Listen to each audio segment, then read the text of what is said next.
ये त्याला फुकं नको लावू आता. अरे येऊ. चालू झालं. दिनेश, हे दिनेश, अरे काय किती उशीर रे बाळा दिनेश, काय रे? अरे किती आहे जोरात हाका मारलाय मी आणि आता येतोयस? हा, 1 तासापूर्वी बाजारात गेला होतास 1,500 रुपये घेऊन, आणि हे काय नुसतं एवढंच भाजी आणलास? बाकीचे पैसे कुठे आहेत? दे बघू. हे काय फक्त 750 रुपये उरले?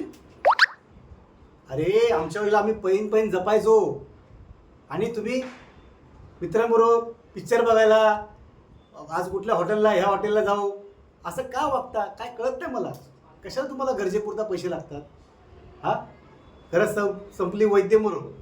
हे जुनं झालं. मी काय म्हणतो, तुम्ही जरा सुधरा ना. आणि तुमची आई कशी पैशांची काळजी घेते की नाही? तर कसं तुम्हाला आम्ही वाढवलं, तुमचं कसं संगोपन केलं, याकडे जर लक्ष द्या ना.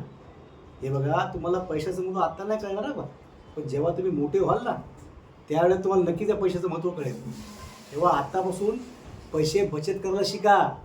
हा, उधळपट्टी करून चालत नाही, कळलं का?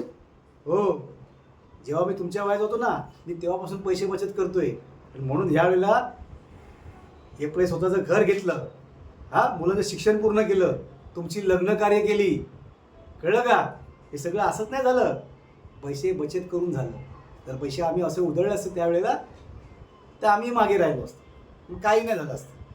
असंच तेव्हा तुमचं जीवन तुम्हाला फुलवण्यासाठी आम्ही तुम्हाला मदत करतोय. तुम्हाला आई वडील आहेत, ही खूप मोठी गोष्ट आहे.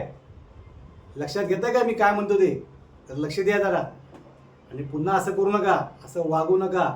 हाच तुम्हाला संदेश आहे. चला या.